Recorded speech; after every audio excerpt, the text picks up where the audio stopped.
very much, Aoife. Thank you very much, everybody. So I think just at the outset, there was maybe a question raised as to whether or not this is a farewell to me. So I'm happy to clarify, at least I'm happy that there's no, it's certainly not that. But then I think I saw on LinkedIn yesterday that the IPBN was recommending that perhaps you might need an Irish coffee to help you get through my talk this afternoon. So I hope you have your beverage or your tipple of choice ready to go there alongside you wherever you are. But it's great to be joining you, Aoife. Thank you very much for the invitation. I suppose, as somebody said once, it's very dangerous to make predictions, especially about the future. It also feels very dangerous to be reviewing this year, 2020, because it still has a couple of weeks to go, and who knows what further more twists and turns lie in store for us all. But whatever the final outcome, I think it's fair to say that by any standards, it's been a year like no other. At the outset, I just want to recall, I think we all together think in particular of members of our families and friends who've been directly affected by the pandemic, perhaps suffering the loss of loved ones, or indeed seeing maybe perhaps major negative impacts on their incomes or on their business operations. And that negative impact certainly indeed has hit every country in the EU. At the start of 2020, Ireland's economy was in a strong position with very robust growth. We had recorded 5.6% GDP growth in 2019. We had balanced public finances, and we had a labour market that was close to full employment. Within the space of a few weeks, our Department of Finance was forecasting a 10.5% decline in GDP for 2020, and that we would perhaps reach back again to GDP growth of 6% in 2021, but that was the understanding, at least at that stage. But then again, the initial lockdown that we had to go through in the first phase of the pandemic saw the largest ever single quarterly decline in Irish GDP, 6.1%, and that was far greater than the previous record, which is 4.7% in the fourth quarter of 2008, and that was at the outset of the previous global financial crisis. So as I say, like a lot of other EU member states, the COVID-19 shock had a disproportionate effect on domestic sectors of Ireland's economy, in particular the labour-intensive sectors where home working wasn't possible. So our labour market went from a situation of full employment at the beginning of the year to one where, on the basis of applications for income support payments, which were available at that time, we had an unemployment rate of about 29% in April, and probably even indeed went a little bit higher during May. In terms of our public finances, by the end of August, we faced a deficit of over 9 billion euros on total net expenditure of just over 43 billion euros. And that was a deterioration of 8.8, almost 9 billion euros on the same period last year. And that was all, of course, due to the necessary additional expenditure in the areas of health and social protection as a direct result of the pandemic.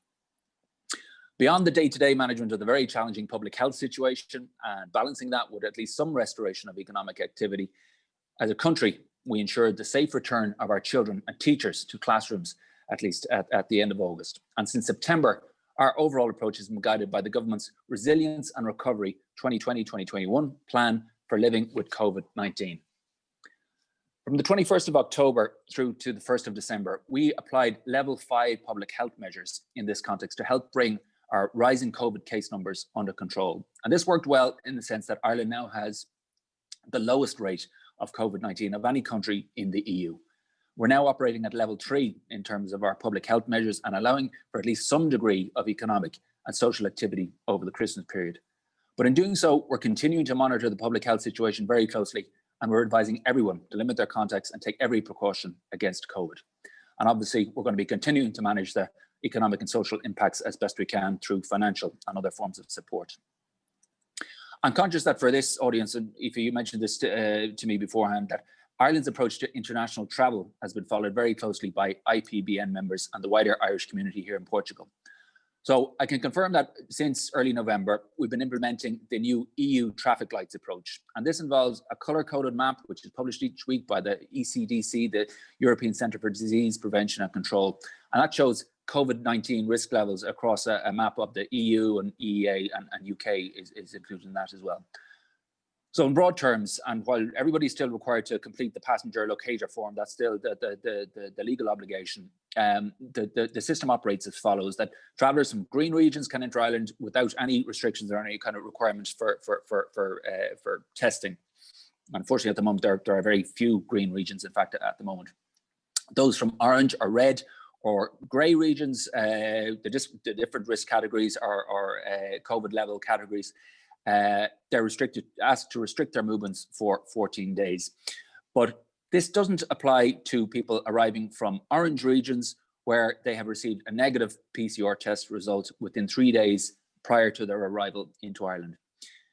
But then a further development, which will be of particular interest, since midnight on the 29th of November, people travelling from red regions, and that currently includes Portugal, may be able to claim an exemption from the restricted movements requirement by taking a PCR test 5 days after they arrive in Ireland, and that allows them then to move a little bit more freely, but while still obviously respecting all the general public health requirements. And that provision also, if you're coming from an orange region and you didn't get to do a test in advance of traveling, you can take that, avail of that option as well.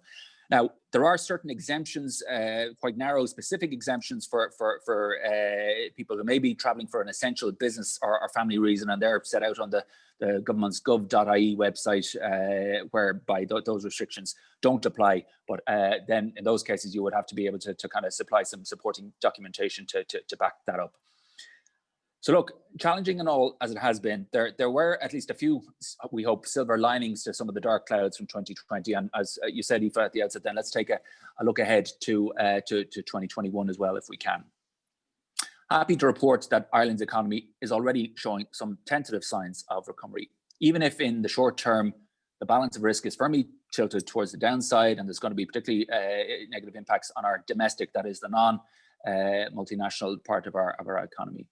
But overall, the overall contraction of our economy is likely to be less severe than initially anticipated. This is particularly driven by a robust export performance, especially in the pharmaceutical sector, which saw our GDP grow by 11% on a quarter-on-quarter basis in Q3 of this year. And domestic demand rebounded as well by an even larger amount, 19% on a quarter-by-quarter basis. So we hope that the overall outturn for 2020 won't be quite as bad as we feared. And in our budget this autumn, the government's budget forecast negative GDP growth in 2020 being minus 2.5%. And then 1.4% growth, returning to growth territory in 2021. Now, I would say that those forecasts are very conservative estimates based on there being a no-deal Brexit, and I'll come on to that in a little while, and no kind of particular significant progress on the COVID front. And we hope as well that obviously won't turn out to be the case. We'll be delighted to be proven wrong in terms of some of those estimates and assumptions underpinning growth in 2021 and beyond. So as I say, I'll come back to that in due course. But likewise, our unemployment rate is expected for the year as a whole to be just under 16%, and then that we would see that reduced to 10.7% in 2021. Some of the other silver linings. At EU level, agreement was confirmed last week between leaders of the 27 member states on the €1.8 trillion budget and recovery package. It's first agreed in July, but this will really help to drive the EU's economic recovery. And it's a really groundbreaking achievement because it's going to offer a really solid foundation for member states' national recovery plans in support of businesses and citizens alike. That recovery will need to be a sustainable one, not least because EU leaders also agreed last week on reducing our combined greenhouse gas emissions by at least 55% by 2030 as part of our commitments to the UN Paris climate process. So implementing these agreements will be key priorities of the incoming Portuguese presidency of the European Union. That begins on the 1st of January for a 6-month term. We obviously wish our friends, Portuguese colleagues and friends, all the very best as they take on that role. We look forward to working closely with them, with all our fellow member states, to ensure that the very most is made of these opportunities to benefit all our citizens and our economies. And I might add here as well that there's another important event taking place on the 1st of January. Ireland becomes a non-permanent member of the United Nations Security Council for a 2-year term. And I would say that if this year's pandemic has taught us anything, it's really that multilateral responses to global challenges remain essential.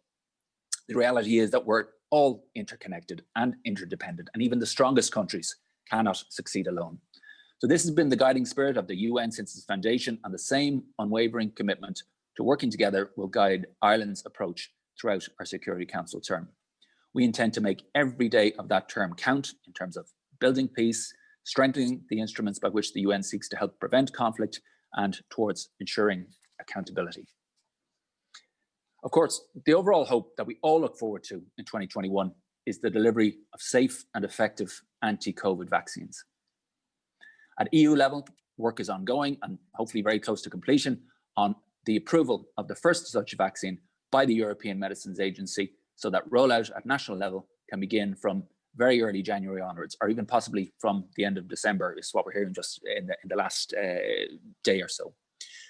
Yesterday in Ireland, Minister Stephen Donnelly, Minister for Health, announced Ireland's national COVID-19 vaccination strategy. This will operate in 3 phases.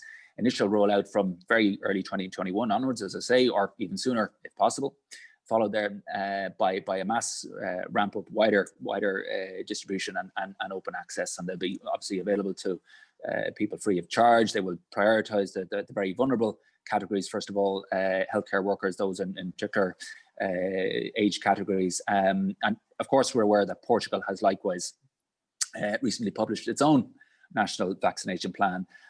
And here I'd highlight that if there is very much a successful vaccination program would be as much a collective EU success as one for each country, in the sense that the EU activity, which allowed for combined and coordinated purchase agreements, for example, and agreements on distribution and logistics, these have all helped us get to this stage far sooner than would otherwise be the case if we'd each been operating just on our own steam.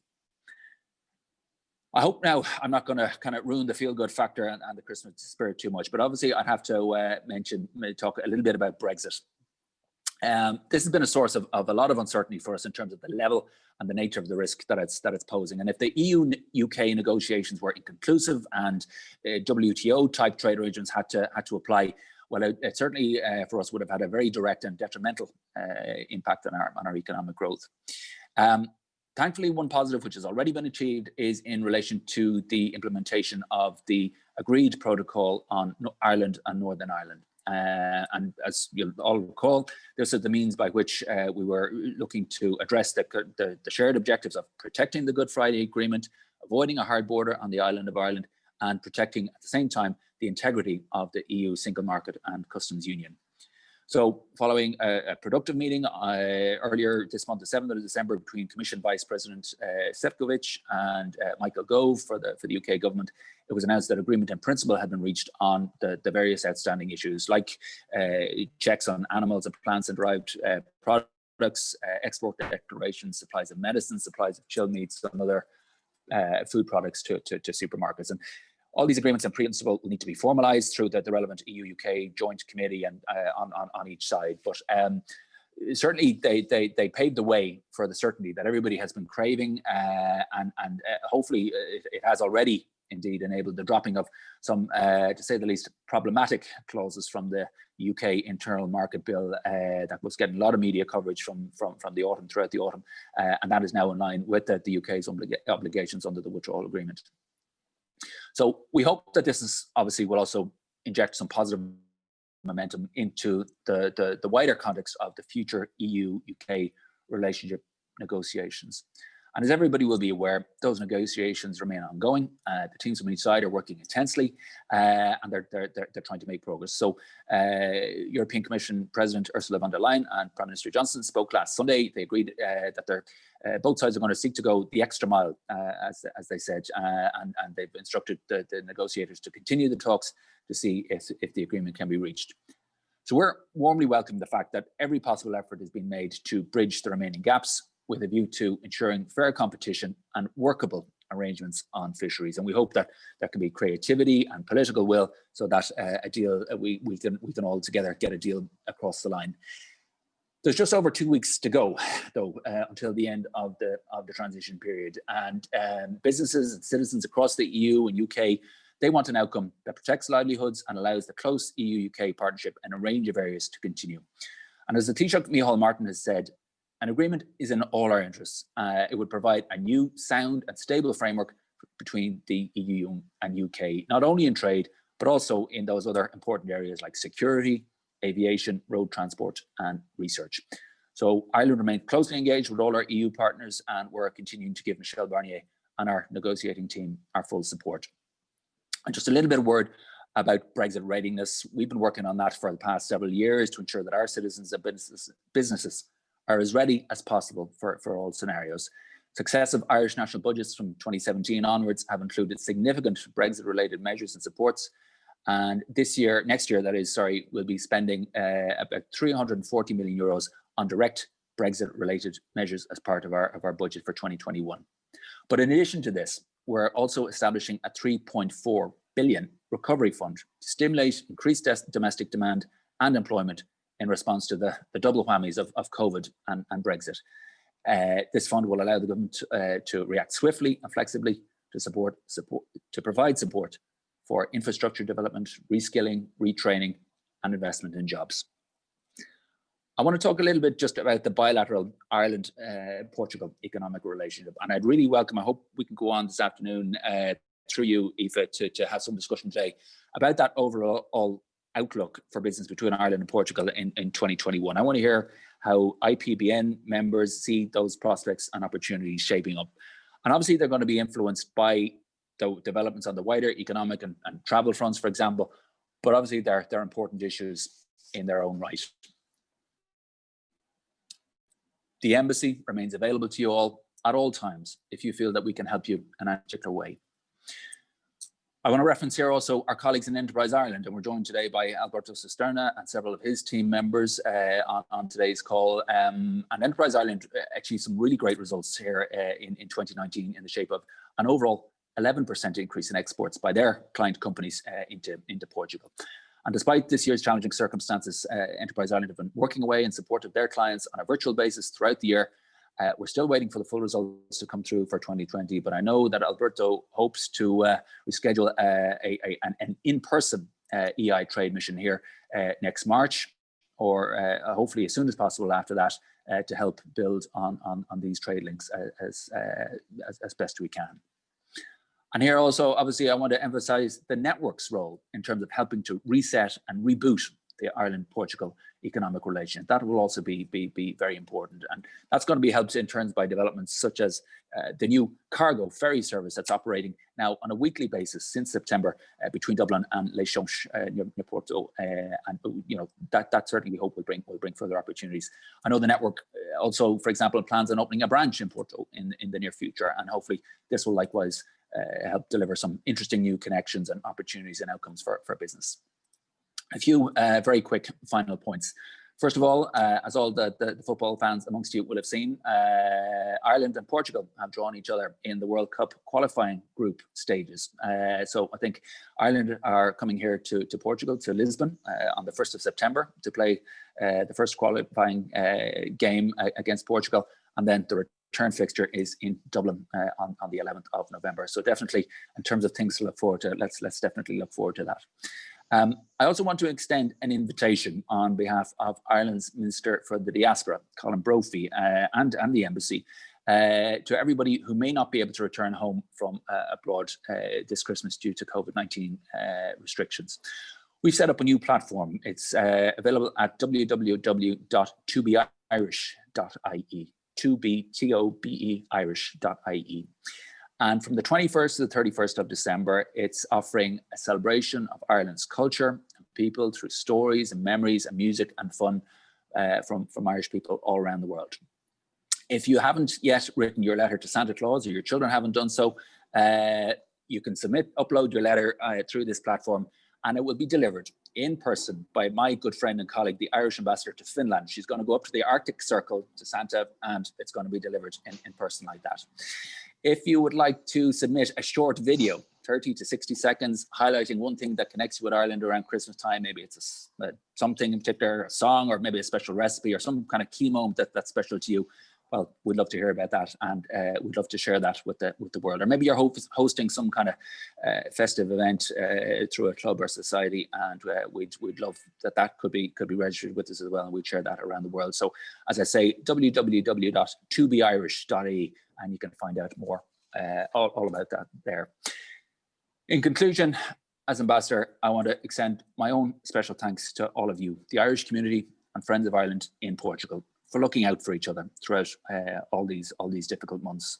Maybe just it was a phone call or an email or having a cup of tea with somebody when they needed it most, or maybe you made a charitable donation, or maybe you just followed the health advice and you decided not to visit somebody, or you just decided to forego some activity that normally you might have done.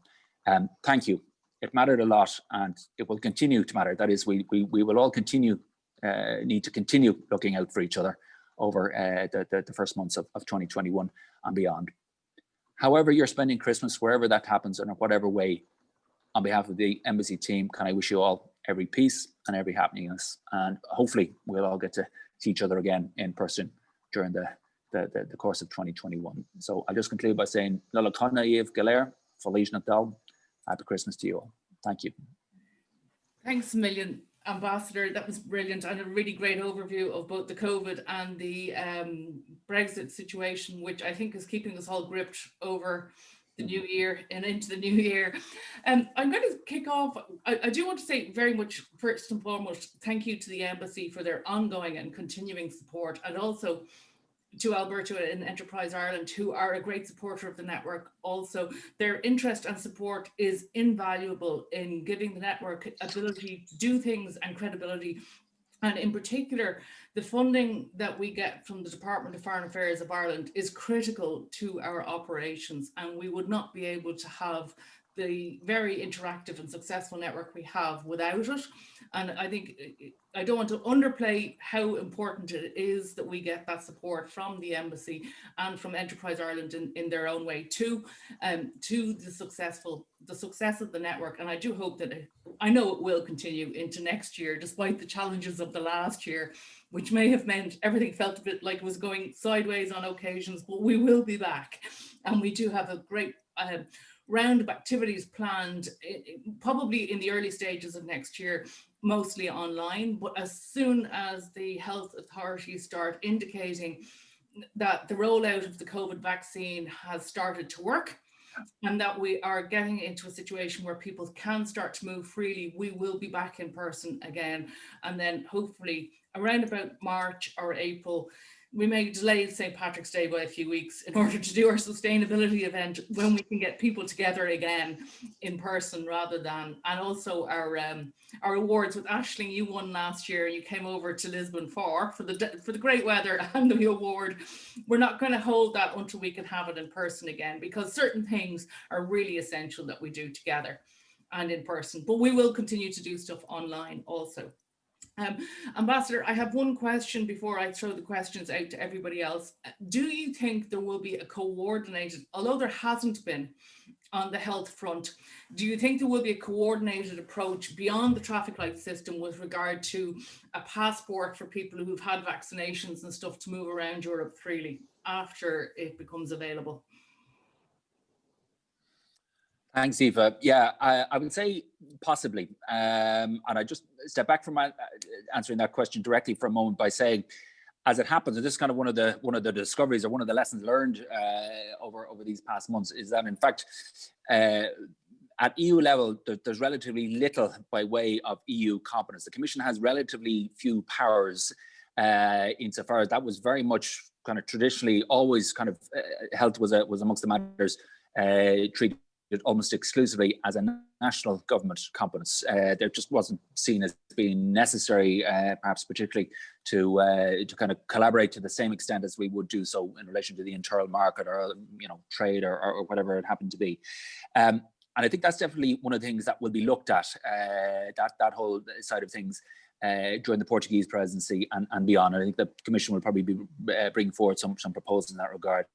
On the specific area, specific issue of coordinating on so-called passports, that's been looked at, and I saw some media reports to that effect this morning. The Minister for Health and the head of our kind of national vaccine rollout committee talking about it, that I suppose it would have to be examined pretty carefully in terms of what that signifies. And amongst other things, what does a vaccine actually achieve? Does it just kind of protect the person who's taken it, or does it stop the wider transmission of things? Obviously, we hope that it will permit people to operate as freely as possible.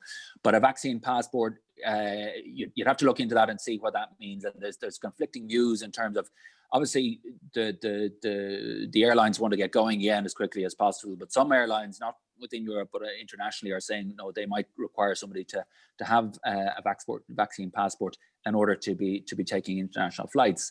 And then you'd have to look at, well, what form would that take? Would that be something physical? Would it be something electronic? How would all that operate in practice? So the answer to your question is perhaps, but I think the overall priority is to get going on the rollout of vaccines. And somebody said, I think the phrase is, it's not vaccines, it's vaccinations that is going to help us all here. There'll have to be very comprehensive information campaigns to explain to people what's involved in the vaccines and why. Obviously, it's not going to be obligatory for anybody to take a vaccine, but why it's very much in their interest to do so, and that they should feel confident that the vaccines are safe and effective and worthwhile.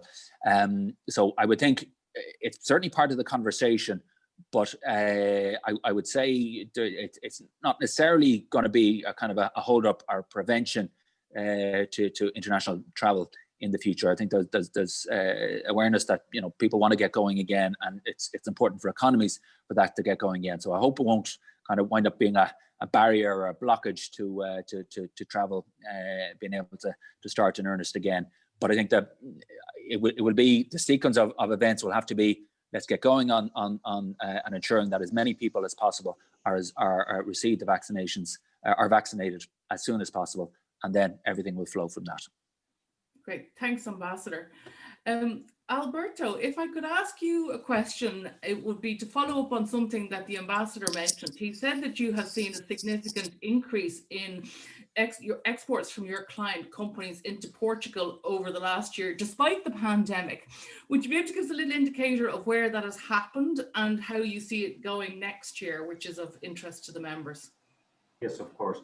So first of all, it's not during this year. We don't have results in 2020. Mm-hmm. The only results we have available are the 2019 full year that they were published mid this year. So they were very encouraging. So basically, it was an 11% growth in 2019.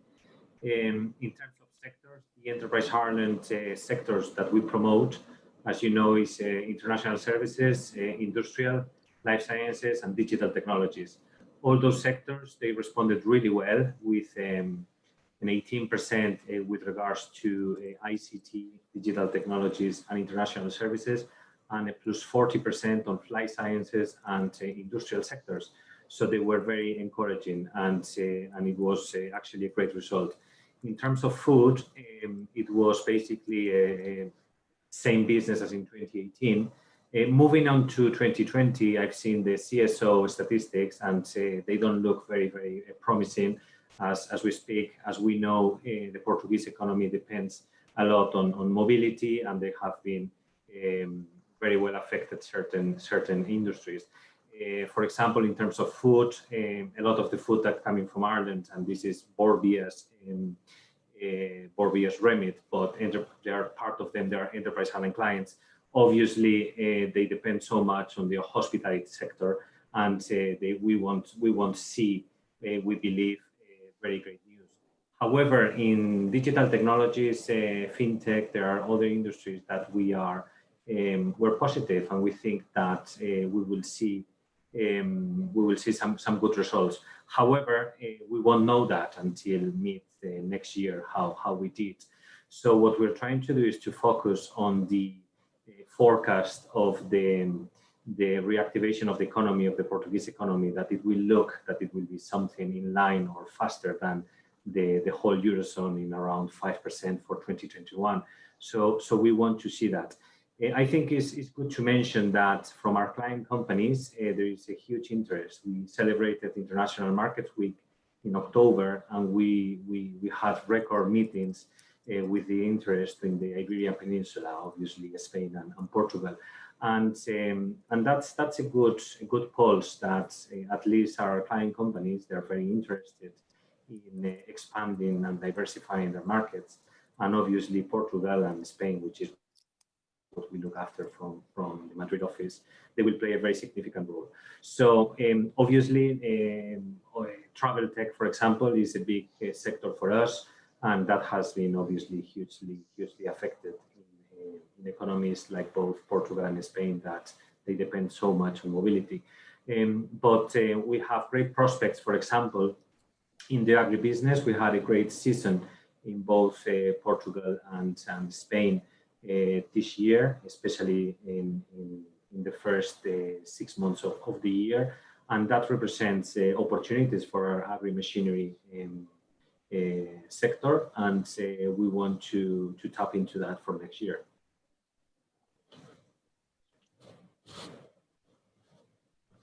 And just very quickly, Alberto, before I hand it over to the rest of the members, is the improvements in Ro-Ro connectivity between northern Spain and also Porto to Ireland going to make a difference to trade both ways, do you think?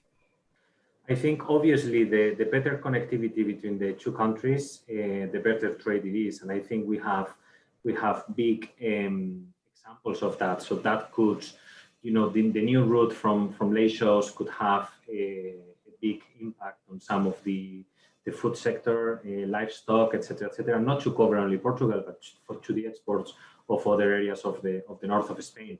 However, we have to say that the big chunk of our exports, and I'm talking about Enterprise Ireland, are in services and in digital. So I mean that. But by all means, everything that can connect both countries in terms of infrastructures, in terms of that new route, it should improve trade. Great, thank you. Has anyone of our members got questions for either Ambassador Victory or for Alberto from an Enterprise Ireland perspective?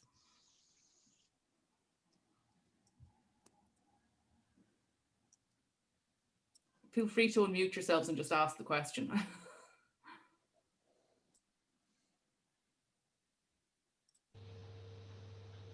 Yeah, Eva. Yeah. Yeah, I'm very interested about this whole ferry business. Yeah. Yeah. When is that supposed to start? And is it a roll on, roll off, or what? A passenger ferry or what? Ambassador? I don't know. It started in September, Brian, and it's absolutely, I think, a fantastic development. I've had some initial phone contact with the people behind it, the shipping company, the representatives here in Portugal and in Dublin. Obviously, it was only getting off the ground, say, over the past several months, so I can't tell you as yet how it's been performing. I was supposed to try and get up there for a visit in November. It didn't work out just because of the restrictions, but I'm hoping to get up there in early 2021. And yeah, it's a roll-on, roll-off service. It operates weekly. It also goes to Liverpool, I think, as well. So it takes on some stuff in the UK as well. But it's certainly a great link, a great connection. I say, operating on that kind of weekly basis, and certainly I'm sure they'd be only too happy to help you if you had any particular inquiries with them. So as soon as I find out more about them, but we're more than happy, I'm sure, to circulate some information such as is available to us, circulate that through the network and make it available to everybody, and let you all take it forward from there if you'd like. No, that'd be great. Thanks very much. Yeah, it operates from Dublin Port, Brian. And it's a Dutch company are running it, I believe, but it is part of a new additional route that they've added to Iberia as part of the preparations for Brexit, for moving goods around in case there was a border down the Irish Sea. At last, huh? Hopefully when we get up to Porto to open our branch up there, it will be a great launch to hear more about what's going on up there. Be a great connection to have, and they're very open to that, Aoife, as I had mentioned to you, just that when I spoke to them over the phone, they certainly expressed a lot of interest in that, and I'm sure they'd be delighted to engage with the network and let everybody learn some more about them. Oh, very good. Thank you. I wanted to ask the ambassador, because earlier this year we had a conversation with the dean of the Nova School of Business and Economics, and I think you had a meeting with him. And I was wondering what else we can do in that sector in terms of research between universities here in Portugal. Nova in Lisbon, but also in Coimbra, the engineers, in Porto, and also in the Algarve with the University of the Algarve, who are also very much connected with the tech hubs and the digital that Alberto was mentioning. So I was wondering what more we could do in that sector. Well, from my side, Arnold, I'd have to say I thought that was a really, really great event for the conversation that you had with Professor Daniel Trasa, for the head of the Dean of the Business School at Nova University there a few months back. And I had met the professor myself just prior to that. In fact, I think it was probably one of the last meetings, in-person meetings that I was able to have just before the lockdown hit. And definitely, I think there's potential there, not only in relation to that university, but universities throughout Portugal. Arnold, you're listing a few of them there.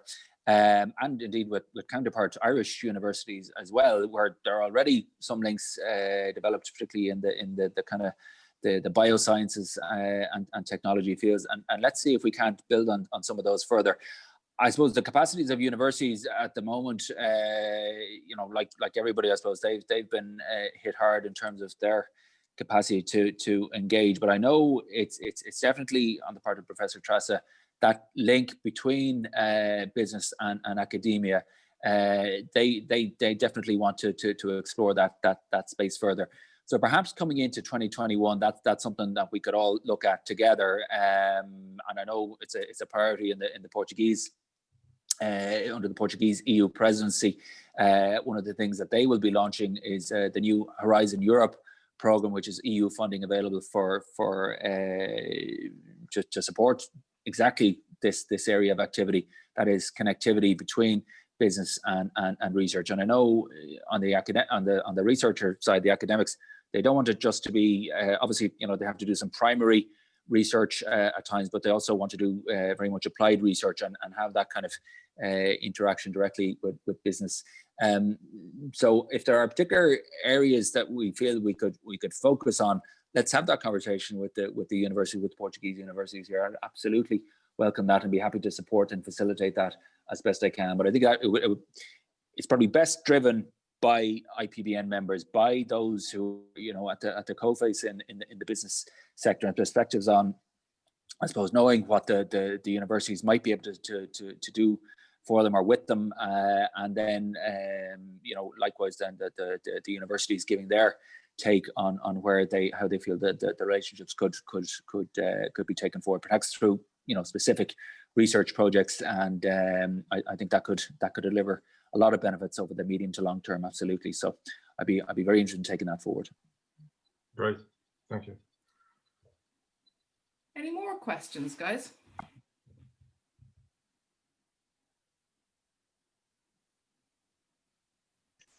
John here. I'm just wondering, in the context of universities and research in general, with the departure of Britain from the EU, does that increase or decrease the opportunity for universities in either Portugal or Ireland to benefit from funding, from research projects and so on? Is there any evaluation of what will be the net effect of Britain's departure? Well, I would say, John, thanks for that question. I think that's probably one of the elements of that future EU-UK relationship, by which we hope to maintain some connections with the UK. Yeah, look, there's a competitive element for sure, I guess, to kind of research applications or grant applications, I should say, and all that kind of thing from EU level. Of course, that arises, but then there are benefits to be gained from being able to maintain the collaborative approach. So I would feel certainly Irish and Portuguese universities are probably looking at that and trying to identify opportunities where they arise. But having said that, there's a lot of fantastic scientific know-how and capacity in the UK that really, it's in nobody's interest that should be lost, or that the UK should be excluded in any kind of way. And I think, maybe sometimes in terms of some of the kind of really intense glare of the spotlight of coverage of all this, we're not looking for the future relationship to be one that's kind of adversarial or people kind of competing with each other in some kind of cutthroat way over the period ahead. Yeah, look, UK has left the EU. We accept that. We're trying to get on with things and I suppose find a new modus operandi between us all. But definitely, I think the as I understand, obviously we're all waiting for the details of any EU UK agreement to emerge. But I think that would definitely be part of the overall relationship. Would be to find a way by which the UK scientists and research community could continue to be part of the overall scientific research realm at EU level in the appropriate way, obviously in terms of their future involvement. So let's see what happens there.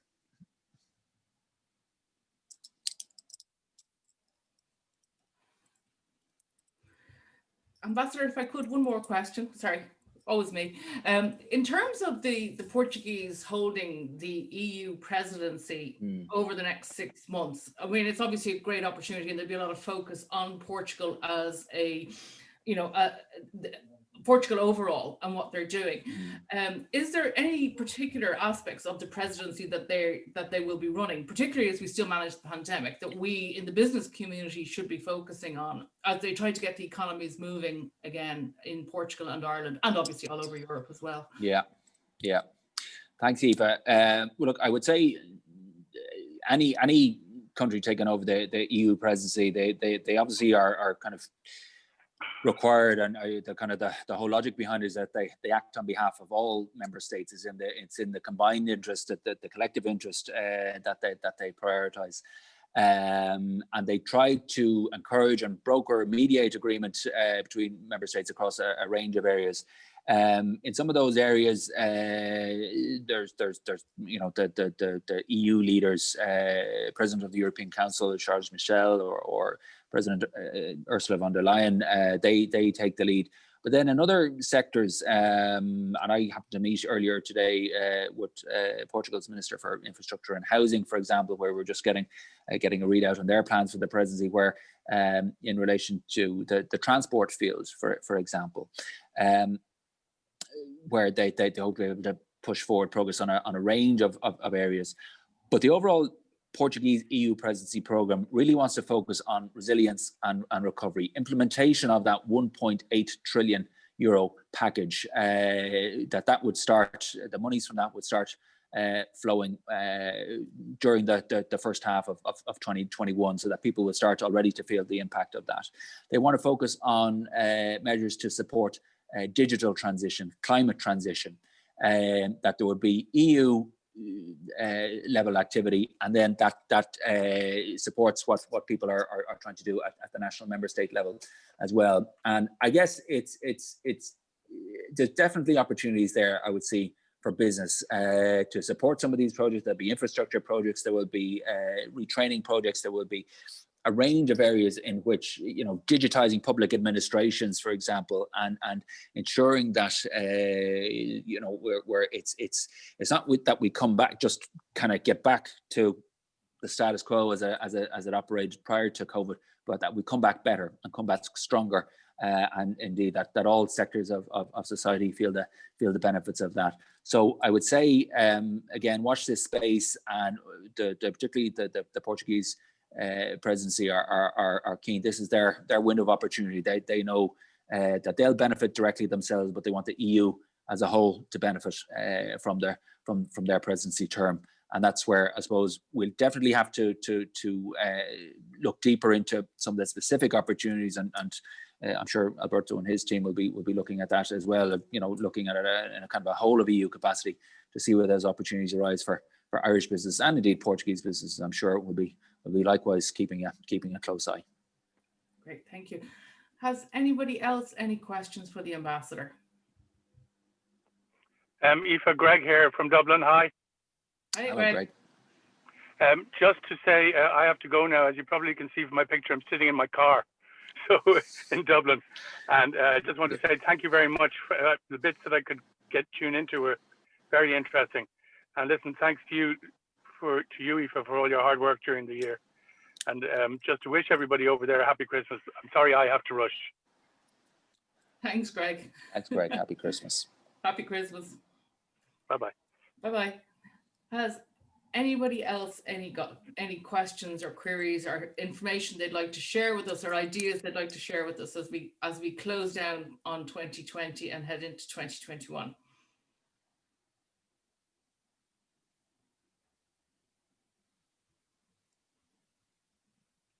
No?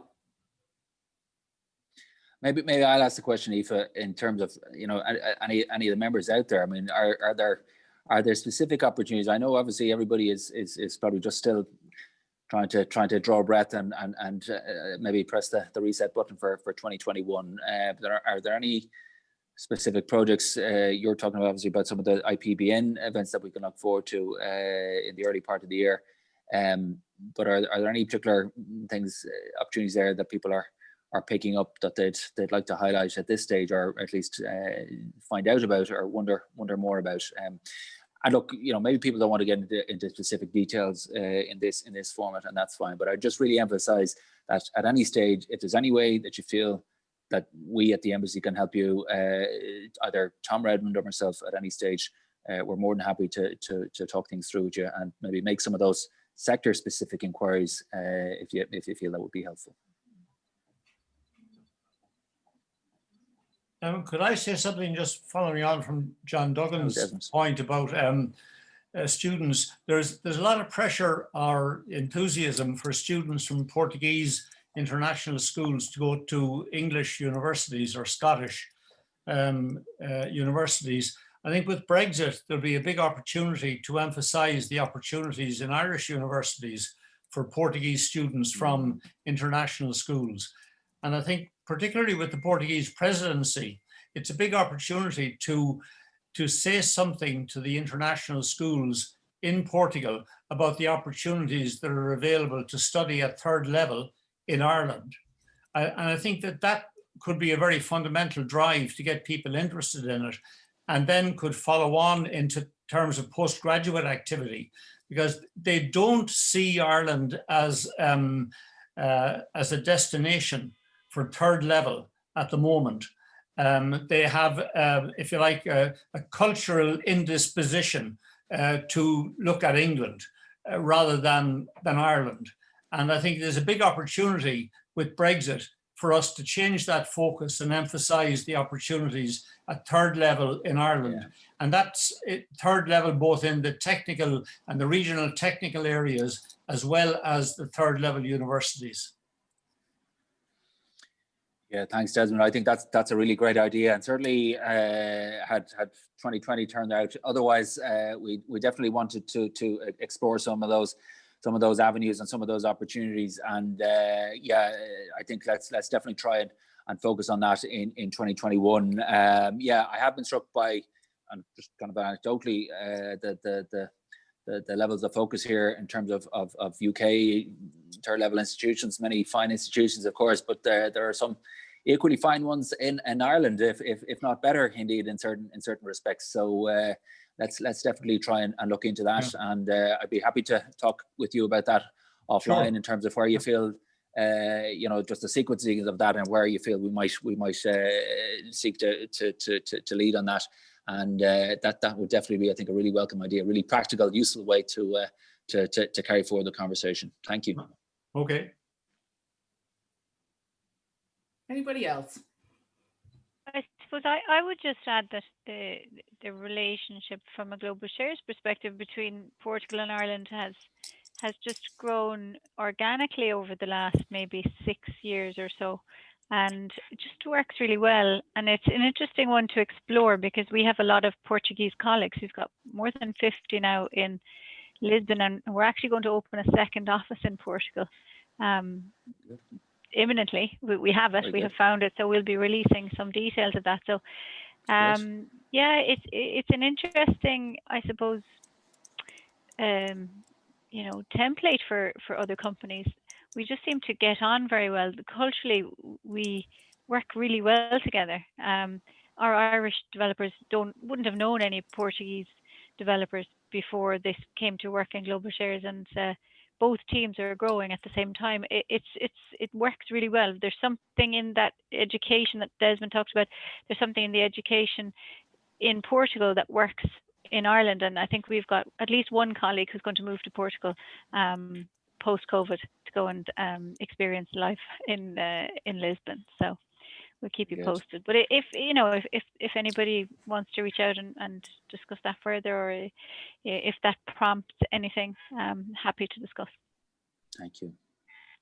Aisling, congratulations on your success to date, and in terms of opening your second office, delighted to hear that for you. That's good news indeed. So if and when the time is right, let us know when and where you're going to be opening, and obviously we wish you all the best with that as well. Thank you so much. Thank you so much. And thanks to all of you in the network. It has been, delightful to have the crown of the Business Success Award of 2020, and it was the first award that we had won in a long time, but it was the first of many to come this year. Hopefully, more to come as the company strengthens. But our relationship with Portugal, continues to be a very strategic importance one for us. So we'll be working with you again very closely. I'm delighted to do so. Congratulations on the new office as well, Aisling, and we look forward to hearing more about it. You'll hopefully come back for a grand opening, will you? I'd love to, because I didn't make the last one. Orla was there and she cut the ribbon, so maybe, there's an idea. So we'll have another ribbon cutting ceremony, and Ralph will coordinate with yourself and take some nice pictures. Very good. Be delighted. Desmond, I'd just like to add to what you were saying about the education sector. It is something that we need to keep a close eye on in the business network. I think it's the foundation of very many lifelong relationships between people, which tend to cross into business boundaries. And I know that the Irish universities have been very active in creating online courses now, which should be something that they maintain into the future, which means that the possibilities for expanding into markets both directions, as in Irish people who want to study in Portugal or Portuguese people who want to study in Irish, actually expand with online availability, because it means that you can spread your time as well as the cost of it. So it is something that we really need to promote, and we do have strong connections with the universities in Ireland, and we are starting to build our stronger connections with the universities in Portugal. So it is something that we're very conscious of and will be working on over the course of the year ahead. We actually have somebody from the University of Nova here. Who was at the conversation with the dean. Great. We're coming up on an hour now, which means we're coming to an end. Has anyone any last questions before we wish you all Merry Christmas? Hi, Victoria. I see you now. Would you want to say hi there? I'm kind of laying low because my 2.5-year-old twins are bugging me. I'm sorry. There's so much I'd like to be able to share, but as you can hear, it's not a very. Tell them we said hi. Sorry, life is happening here. It's okay. That's absolutely fine.